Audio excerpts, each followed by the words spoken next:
ദൈവനാമത്തിന് മഹത്വമുണ്ടാകട്ടെ. പ്രിയ സഹോദരങ്ങളെ, ഈ വീഡിയോ കാണുന്ന നമ്മോട് നമ്മുടെ ജീവിതത്തിലെ ഏറ്റവും പ്രയാസകരമായ അവസ്ഥ ഏതാണെന്ന് ചോദിച്ചാൽ പലരും പറയും അത് കാത്തിരിപ്പ് ആണ് എന്ന്. നിങ്ങളിപ്പോൾ എന്തെങ്കിലും ഒന്നിനായി കാത്തിരിക്കുന്നുണ്ടോ?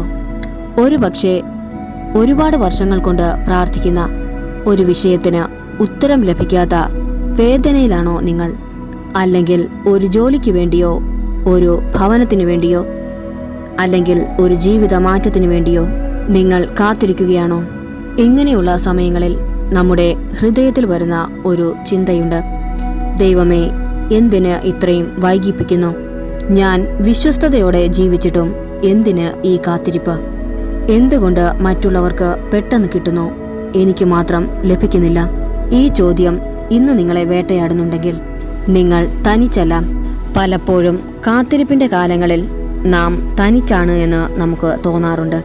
ചുറ്റുമുള്ളവർ മുന്നേറുമ്പോൾ, അവർ ആഗ്രഹിച്ച കാര്യങ്ങൾ നേടുമ്പോൾ, നമ്മൾ മാത്രം ഒരിടത്തും എത്താതെ നിൽക്കുകയാണ് എന്ന് ചിന്തിക്കുമ്പോൾ നമ്മുടെ വിശ്വാസം പോലും അവിടെ ചോർന്നു പോകുന്നു. ദൈവം എന്നെ മറന്നോ? എൻ്റെ കണ്ണുനീർ ദൈവം കാണുന്നില്ലേ എന്ന് നമ്മൾ ചിന്തിച്ചു പോകാറുണ്ട്. എന്നാൽ പ്രിയ സഹോദരങ്ങളെ, ഒന്ന് ആലോചിച്ചു നോക്കൂ.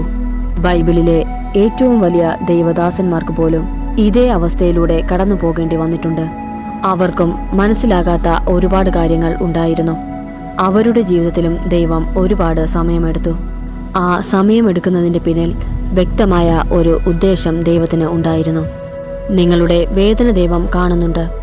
നിങ്ങൾ വിചാരിച്ചതിലും അധികം നന്മകൾ നിങ്ങളുടെ ജീവിതത്തിൽ നൽകുവാൻ ദൈവം ശക്തനാണ്. നിമിഷ നേരത്തേക്കുള്ള സന്തോഷത്തിനല്ല പ്രാധാന്യം, നിനക്ക് എന്നും നിലനിൽക്കുന്ന രീതിയിൽ സന്തോഷത്തെ നൽകുവാൻ ദൈവം ആഗ്രഹിക്കുന്നു. നിന്റെ ആഗ്രഹങ്ങളെ ഒരു നിമിഷത്തിനു വേണ്ടി തരാനല്ല ദൈവത്തിൻ്റെ പദ്ധതി. നിന്റെ ജീവിതത്തിൽ ഉടനീളം നിനക്ക് നിന്റെ ആഗ്രഹത്തെ നേടിയെടുക്കുവാനും അത് നിന്റെ ജീവിതത്തിൽ ഉടനീളം പ്രവർത്തിക്കുവാനും ദൈവം ആഗ്രഹിക്കുന്നു. നിങ്ങളുടെ പ്രാർത്ഥനയുടെ ഓരോ നിമിഷവും ദൈവം കണക്കിലെടുക്കുന്നു. നമ്മൾ പ്രാർത്ഥിക്കുന്നത് ഒരു ആവശ്യം പെട്ടെന്ന് നടക്കാനാണ്. എന്നാൽ ദൈവം ആഗ്രഹിക്കുന്നത് ഒരു നിയോഗം പൂർത്തിയാക്കാനാണ്. നാം സമയത്തെയാണ് അളക്കുന്നത്, ദൈവം നമ്മുടെ ഹൃദയത്തെയും പാകതയുമാണ് അളക്കുന്നത്. ഒരു മകൻ തൻ്റെ അച്ഛനോട് എന്തെങ്കിലും വില കൂടിയ സാധനങ്ങൾ അല്ലെങ്കിൽ വാഹനങ്ങൾ വാങ്ങിത്തരുവാൻ ആവശ്യപ്പെടുമ്പോൾ പിതാവ് അത് വാങ്ങി നൽകാൻ കൂട്ടാക്കുന്നില്ല. എന്തുകൊണ്ടാണത്? എന്നാൽ മകൻ അത് വളരെ വേദനയുണ്ടാക്കുന്നു, സങ്കടമുണ്ടാക്കുന്നു. ചിലപ്പോൾ അത് ഇപ്പോഴത്തെ കാലത്തെ പോലെ ദേഷ്യത്തിലും ആത്മഹത്യയിലും വരെ എത്തുന്നു. എന്തുകൊണ്ടാണ് പിതാവ് അവൻ ചോദിച്ച സമയങ്ങളിൽ അത് വാങ്ങി നൽകാത്തത്?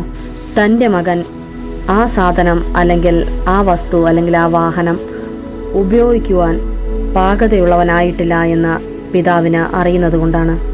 അത് കൊടുക്കേണ്ട സമയം എപ്പോഴാണെന്ന് ആ പിതാവിന് മാത്രമേ അറിയൂ. അതുപോലെ നിങ്ങളിന്ന് അനുഭവിക്കുന്ന ഈ താമസം അല്ലെങ്കിൽ ഈ കാത്തിരിപ്പ് ഒരു നഷ്ടമല്ല. ദൈവം നിങ്ങളുടെ അനുഗ്രഹമുള്ള ജീവിതത്തിൻ്റെ പദ്ധതിക്കായി ഒരുക്കുന്ന നാളുകളാണിത്. ഒരുക്കത്തിൻ്റെ സമയമാണിത്. നിങ്ങളെ തന്നെ ദൈവകരത്തിൽ ഏൽപ്പിക്കുന്ന പരിശീലനമാണിത്. പ്രിയ സഹോദരങ്ങളെ, ഈ കാത്തിരിപ്പ് എന്നത് ഒരു ശാപമല്ല, മറിച്ച് വലിയൊരു അനുഗ്രഹമായി മാറുന്ന വലിയൊരു പദ്ധതിയുടെ ദൈവസമയമാണിത്. അതുകൊണ്ട് ഈ വീഡിയോ മുഴുവനായും ശ്രദ്ധയോടെ കേൾക്കുക. നിങ്ങൾ ഓരോരുത്തരും ദൈവ അനുഗ്രഹം പ്രാപിക്കുവാൻ ഈ കാത്തിരിപ്പിൻ്റെ നിഴലിലൂടെ നടക്കുന്നു എങ്കിൽ താഴെ കമൻറ്റ് ബോക്സിൽ ഇപ്പോൾ തന്നെ വലിയൊരു വിശ്വാസത്തോടെ ഇപ്രകാരം ഒന്ന് എഴുതുക: ഈ വലിയ കാത്തിരിപ്പിലൂടെ ദൈവത്തിൻ്റെ വലിയ പദ്ധതി എന്നിൽ നിറവേറട്ടെ. ഈ ചെറിയ വരികൾ നിന്റെ ജീവിതത്തിൽ വലിയ നന്മകൾ കൊണ്ടുവരുന്ന വാക്കുകളായി തീരട്ടെ. നാം ഇപ്പോൾ നടന്നുകൊണ്ടിരിക്കുന്ന ഈ ലോകത്തിൽ എന്താണ് പ്രത്യേകത? വേഗത്തിൽ ഓരോ കാര്യങ്ങളും നടക്കുന്നു എന്നതാണ് അതിൻ്റെ സത്യം. വളരെ വേഗം ഓടിക്കൊണ്ടിരിക്കുന്ന ഒരു ജീവിതത്തിലാണ് നാം ഓരോരുത്തരുമായിരിക്കുന്നത്. ഒരു ബട്ടൺ അമർത്തിയാൽ അതിൻ്റെ ഫലം നമുക്ക് അപ്പോൾ തന്നെ വേണം. ആഹാരം ഓർഡർ ചെയ്താൽ മിനിറ്റുകൾക്കുള്ളിൽ നമ്മുടെ കയ്യിൽ അത് ലഭിക്കണം. അങ്ങനെയുള്ള ഒരു പുതിയ ലോകത്താണ് നാം ജീവിക്കുന്നത്. എല്ലാം പെട്ടെന്ന് നമുക്ക് വേണമെന്നുള്ള ചിന്താഗതിക്കാരാണ് എല്ലാവരും. ഈ ഒരു ചിന്തയിലൂടെ ദൈവത്തിൽ നിന്നുള്ള അടുപ്പവും കുറയുന്നു. നാം ദൈവത്തോട് ചോദിക്കുന്നതും നമുക്ക് ഇതുപോലെ വേഗത്തിൽ കിട്ടണമെന്ന് നാം ആഗ്രഹിക്കുന്നു. സഭാപ്രസംഗി 3:11 എന്താണ് പറയുന്നത് എന്ന് കേൾക്കൂ. അവൻ സകലവും അതതിൻ്റെ സമയത്ത് ഭംഗിയായി ചെയ്യും. ഈ വാക്യത്തിലൂടെ എന്താണ് നമുക്ക് മനസ്സിലാക്കാൻ കഴിയുന്നത്? ഭംഗിയായി എന്ന് പറയുന്നത് എന്താണ്? അത് നമ്മുടെ ഇഷ്ടമല്ല, ദൈവികമായ തികവിലാണ് കാര്യങ്ങൾ സംഭവിക്കുന്നത് എന്നാണ്. നാം ചിന്തിക്കുന്നത് ഇപ്പോഴത്തെ ആഗ്രഹത്തെയാണ്. എന്നാൽ ദൈവം ആഗ്രഹിക്കുന്നത് വരും കാലത്തെ നമ്മുടെ നന്മയ്ക്കായിട്ടുള്ള കാര്യങ്ങളാണ്. ഇസ്രായേൽ ജനതയെ ഓർമ്മിക്കൂ. അവർ അടിമത്വത്തിൽ നിന്ന് മോചിതർ ആയപ്പോൾ കനാൻ ദേശത്തേക്കെത്താൻ അധികം ദൂരമൊന്നും ഉണ്ടായിരുന്നില്ല. പക്ഷേ അവരെ കൊണ്ട് 40 വർഷമാണ് ദൈവം മരുഭൂമിയിൽ കൂടി നടത്തിച്ചത്. അവർക്ക് വേഗത്തിലെത്തണമായിരുന്നു. എന്നാൽ ദൈവം ആഗ്രഹിച്ചത് അവരെ ഒരുക്കിയെടുക്കാനാണ്. ആ 40 വർഷം വെറുതെ ആയിരുന്നോ? ഒരിക്കലുമല്ല. അവിടെ വെച്ചാണ് ദൈവത്തിൻ്റെ കരുതൽ അവർ അനുഭവിച്ച് അറിഞ്ഞത്. മന്ന ഭക്ഷിച്ചത്, ദൈവിക നിയമങ്ങൾ പഠിച്ചത്. നിങ്ങളുടെ ജീവിതത്തിലും നിങ്ങൾ ആഗ്രഹിച്ച സ്ഥലങ്ങളിൽ അല്ലെങ്കിൽ ആഗ്രഹിച്ച കാര്യങ്ങളിൽ എത്താൻ സമയമെടുക്കുന്നുണ്ട് എങ്കിൽ ഓർക്കുക, അവിടെ നിങ്ങളെ പഠിപ്പിക്കാൻ ചില പാഠങ്ങൾ ഉണ്ട്. ആ പാഠം പഠിക്കാതെ നിങ്ങൾ ലക്ഷ്യത്തിലെത്തിയാൽ നിങ്ങൾക്ക് അത് കൈകാര്യം ചെയ്യാൻ കഴിഞ്ഞു എന്ന് വരില്ല. നമ്മൾ പ്രാർത്ഥിക്കുന്നത് ഒരു അനുഗ്രഹം ലഭിക്കാനാണ്. എന്നാൽ ദൈവം ആദ്യം നോക്കുന്നത് നിങ്ങൾ അതിനായി പാകപ്പെട്ടോ എന്നാണ്. നമ്മൾ ഒരു ചെറിയ വിത്ത് നട്ടാൽ അത് അന്ന് തന്നെ വളർന്ന് മരമായി മാറില്ല. അതിന് നമ്മൾ പരാതി പറയാറുമില്ല. കാരണം അതിന് സമയമെടുക്കുമെന്ന് നമുക്ക് വളരെ നന്നായി അറിയാം. അതുപോലെ നിങ്ങൾ ചോദിക്കുന്ന കാര്യങ്ങൾ ദൈവത്തിന് നിങ്ങൾക്ക് നൽകാൻ ആഗ്രഹമുണ്ട്. എന്നാൽ അത് വഹിക്കാനുള്ള കരുത്ത് ഇപ്പോൾ നിങ്ങളുടെ ഹൃദയത്തിനുണ്ടോ?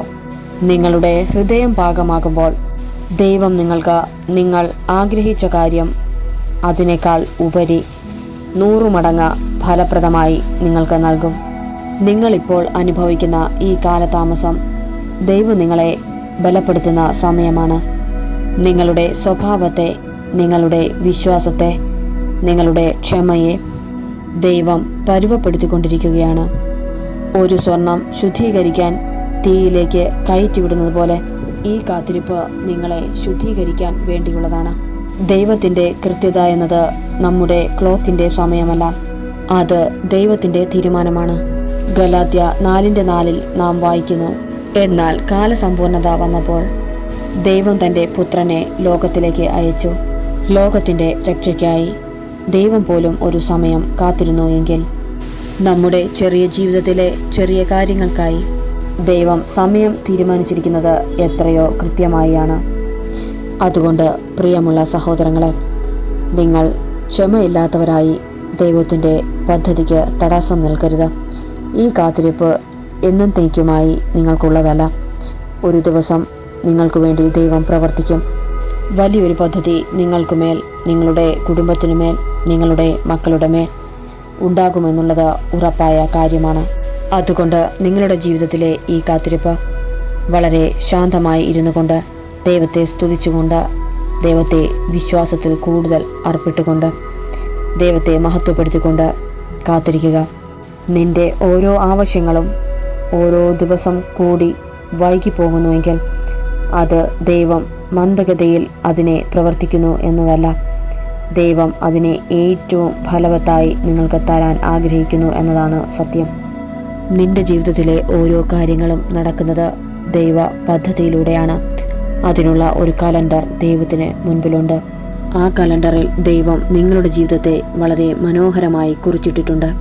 നിങ്ങളുടെ കാത്തിരിപ്പുകൾ കൂടുന്നതും നിങ്ങളുടെ ആഗ്രഹങ്ങളും ആവശ്യങ്ങളും വൈകുന്നത് ഒരിക്കലും തിന്മയ്ക്കായിട്ടല്ല, എല്ലാം നിന്റെ നന്മയ്ക്കായിട്ടാണ് എന്ന് വചനം നമ്മെ ഓർമ്മിപ്പിക്കുന്നു. യെശയ്യാവ് 40:31 നാം വായിക്കുന്നു, എങ്കിലും യഹോവയെ കാത്തിരിക്കുന്നവർ ശക്തിയെ പുതുക്കും. അവർ കഴുകന്മാരെ പോലെ ചിറകടിച്ച് കയറും. അവർ തളർന്നു പോകാതെ ഓടുകയും ക്ഷീണിച്ചു പോകാതെ നടക്കുകയും ചെയ്യും. കാത്തിരിപ്പിനെ ഹീബ്രു ഭാഷയിൽ കാബോ എന്നാണ് പറയുന്നത്. അതിൻ്റെ അർത്ഥം വള്ളി പിളഞ്ഞ് കിടക്കുന്നത് പോലെ ദൈവത്തോട് ആയിരിക്കുക എന്നതാണ്. ദൈവത്തോട് മുറുകെ ചേർന്ന് നിൽക്കുക, പ്രതീക്ഷയോടെ നോക്കി പാർക്കുക എന്നാണ്. അതായത് കാത്തിരിപ്പ് എന്നത് മടുപ്പിൻ്റെ സമയമല്ല, ദൈവത്തിൻ്റെ സാന്നിധ്യത്തിൽ കൂടുതൽ ആഴത്തിൽ വേരൂന്നി നിൽക്കുക എന്നാണ്. നിങ്ങളിപ്പോൾ കാത്തിരിക്കുകയാണെങ്കിൽ നിങ്ങൾ ചെയ്യുന്നത് വളരെ നിസ്സാരമായ ഒരു കാര്യമല്ല. നിങ്ങൾ നിങ്ങളുടെ ആത്മീയ അടിത്തറ ബലപ്പെടുത്തുകയാണ്. സാഹചര്യങ്ങൾ നിങ്ങൾക്ക് എതിരായിരിക്കാം, നിങ്ങൾക്ക് ബുദ്ധിമുട്ടുണ്ടാകാം, എന്നാലും ദൈവത്തോടുള്ള ആ കാത്തിരിപ്പ് നിനക്ക് വലിയ നന്മകൾ കൊണ്ടുതരും. സഹോദരങ്ങളെ, അതുകൊണ്ട് ഇന്നു മുതൽ കാത്തിരിപ്പിലൂടെയാണ് എന്ന് ആലോചിച്ച് നീ സങ്കടപ്പെടേണ്ട ആവശ്യമില്ല. നീ സന്തോഷിക്കേണ്ട നാളുകളാണ്. കാരണം നിന്നെ ബലപ്പെടുത്തുന്ന ദൈവം നിന്നോട് കൂടെയുണ്ട്. നിനക്ക് നീ ആഗ്രഹിച്ചതിലും ഉപരിയായി നന്മകൾ തരാൻ ദൈവം ആഗ്രഹിക്കുന്നു. നിന്റെ അടിത്തറ ബലമുള്ളതാക്കുവാൻ ദൈവം പ്രവർത്തിച്ചു കൊണ്ടിരിക്കുകയാണ്. അതുകൊണ്ട് ദൈവത്തെ മഹത്വപ്പെടുത്തി സ്തുതിച്ചുകൊണ്ട് ഓരോ ദിവസവും ഓരോ നിമിഷവും മുന്നോട്ട് പോവുക. ഈ കേട്ട വചനത്താൽ നമ്മെ ഓരോരുത്തരെയും ദൈവം അനുഗ്രഹിച്ച് കാത്ത് പരിപാലിക്കുമാറാകട്ടെ. ആമേൻ.